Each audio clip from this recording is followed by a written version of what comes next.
एक जिज्ञासु भगत है, इसका नाम है बीरबान, और ये गाजियाबाद के। इन्होंने एक सवाल पूछा है, अब जी मरने के बाद शरीर तो इधर रह जाता है, तो नरक आदि में उधर दंड कौन भोगता है? तो पहले तो इसमें यह समझना पड़ेगा अब हमारे कितने शरीर होते हैं।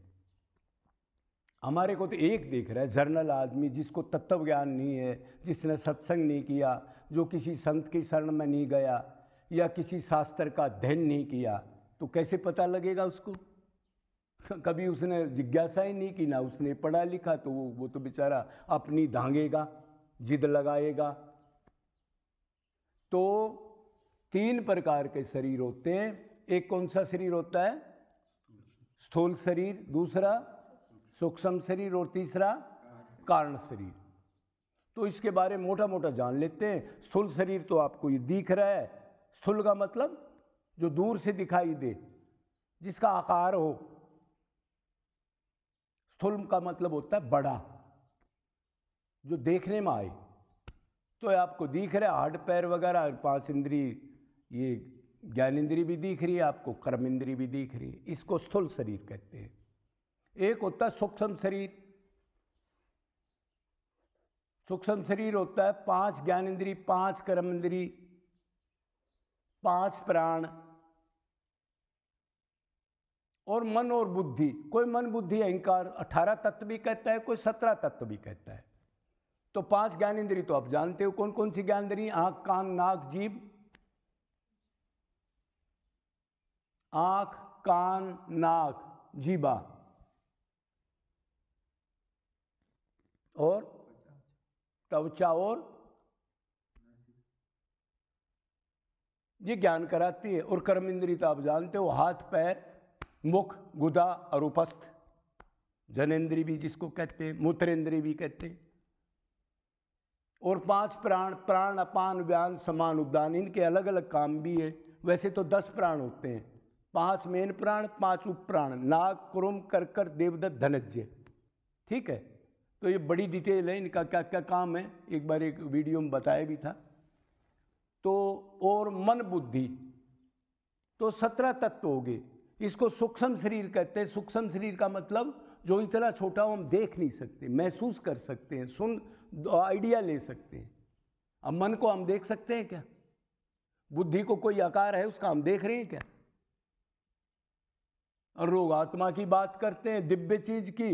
अरे ये माइक चीज है, यही दिखाई नहीं देती, इतनी सूक्ष्म है। तो आत्मा को देखने वाले तो आपने पता है बिरले होते हैं। तो ये सूक्ष्म शरीर होगा। एक कारण शरीर होता है। कारण शरीर का मतलब होता है जैसे 5 कोष होते हैं, अन्नमय कोष, प्राणमय कोष, मनमय कोष, विज्ञानमय कोष, आनंदमय कोष। तो आनंदमय कोष जिसमें कारण शरीर, जिसमें वासनाएं होती हैं, जो हम कर्म करने का जो चिंतन और जन्मों का और इस जन्म का जो भरा रहता है, उसको कारण शरीर कहते हैं। तो 3 शरीर हो गए। तो जब इंसान प्रारब्ध से जो फिक्स की हुई है देह को छोड़ता है, समय निश्चित हो जाता है उसका, तो देह को छोड़ना ही पड़ता है। तो इस स्थूल शरीर को छोड़ देते हैं, सूक्ष्म शरीर साथ जाता है, प्लस कारण शरीर और आत्मा। एक चीज नहीं जाती, 3 चीज साथ जाती है, ये इधर पड़ी रह जाती है। इसी को तो प्यार करते थे, इसी को तो बेटा पति बना रहे थे लोग। अचंभे की बात है, वो पढ़ा है और वो रो रहे हैं। किस चीज को रो रहे हो भाई?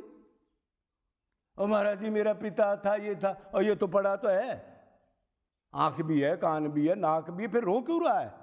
अरे महाराज जी वो चला गया तो चला गया, वो तो तने कभी जाना भी नहीं, इसी से तो प्यार करता था, इसको फूकने क्यों जा रहा है? फिर इसको ड्राइंग रूम में सो के इसमें लगा ले फिर। अरे महाराज जी रात को मार देगा, ये बाप मार देगा तेरे को।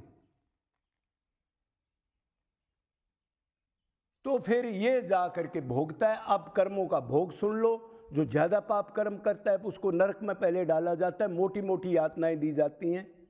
जैसे किसी आदमी को ज्यादा गंदगी ले रहा है तो दूर से उसको पहले मोटे पानी से साफ किया जाता है, फिर कपड़ा लेके साफ किया जाता है, फिर सर्फ से साफ या साबुन से धोया जाता है। तो ये शरीर यातनाएं भोगता है। इसी शरीर को ले जाते हैं यम के दूत वगैरह, धर्मराज के, यमराज के। जब ये मोटा मोटा भोग लेगा उधर से, तो फिर पृथ्वी लोक पर कोई शरीर दिया जाएगा, मनुष्य का नहीं, कर्म के अनुसार। फिर इसका एक शरीर होगा जो चलता फिरता है, जिसमें इंद्रियां हैं, मन है। उधर इंद्रियां मन नहीं है इसकी, हैं इंद्री मन तो साथ जाती हैं, लेकिन हलचल नहीं कर सकता उधर ज्यादा। ये तो मोटा इधर भोग लिया, फिर इधर भोगेगा। ऐसे भोगते हुए जीव मोटा मोटा शुद्ध हो जाएगा। तो भगवान दया कर करके, क्यों हम सब उसके पुत्र हैं, तो दया करके फिर दूसरा मनुष्य शरीर देता है कभी कभी। इसलिए बड़े भाग मानुष तन पावा, सुर दुर्लभ सब ग्रंथन गावा। वो तो भगवान दया से देते हैं। संचित कर्म तो दुनिया भर के पड़े हैं अब तक। गधा बनाता रहता, उसने आदमी बनाया और उसका गुणगान नहीं कर रही, इधर जाके दुनिया से अटैचमेंट बना ली। क्या हालत होगी, क्या दुर्दशा होगी आगे जाने के बाद। उसी को तो गधा कहते हैं, मनुष्यों ने नहीं कहते उसको। उसी को भागवत में कहा, जो आदमी ऐसे कर्म करता है, इस मनुष्य शरीर को ऐसे भोगों में खो देता है, वो गधा है, वो बकरा है, वो भेड़ा है। अरे ये कह रहे जी हम तो आदमी है, करोड़पति है, अरबपति है। अरे अरबपति तो शरीर छूटने के बाद तेरे को पता लगेगा मूर्ख, तू क्या गधा है, क्या है। कर्म तो ऐसे कर रहा है तू। तो इसका मतलब यह है, अब आपको पता लग गया स्थूल शरीर क्या कहाँ रह जाता है, यातनाएं कौन भोगता है, और फिर कैसे कैसे उसको शुद्ध होकर के फिर लास्ट में कहीं मनुष्य शरीर मिलता है। तो मनुष्य शरीर मिला है तो इसके अंदर वही कर्म करो जो आगे के लिए भवबंधन कट जाए। दया करो जीवों पर, निष्काम सेवा करो, धन ज़्यादा मत, धन की इच्छा ज़्यादा मत करो, क्यों दंड मिलेगा। ज़्यादा जोड़ के जाओगे तो औलाद को जाओगे तो औलाद खराब हो जाएगी। बाकी धन मिले आपका प्रारब्ध से तो उसको धर्म में लगा दो। तो इस टाइप के काम करो। भक्ति तो मेन काम है, भगवान को पुकारो, प्रभु आगे के लिए झंझट मत देना, इधर मृत्यु बुढ़ापा रोग शांति, मैं बहुत दुखी हूँ, और गर्भ का दुख तो भूल गए, इसलिए बस ये काम करो। बोलो वृंदावन बिहारी लाल की।